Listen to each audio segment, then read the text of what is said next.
বিশ্বনবী বললেন জুমার নামাজের 15টা সুন্নত মুখস্থ রাখতে হবে। 1 নাম্বার সুন্নত ফজরের সালাত জামাতে পড়তে হবে।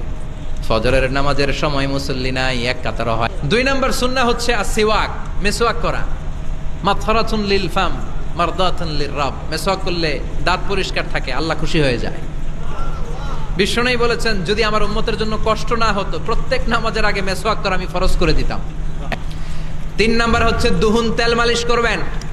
বিশ্বনবী জাইতুনের তেল দাড়িতে, চুলে আর গায়ে দিতেন।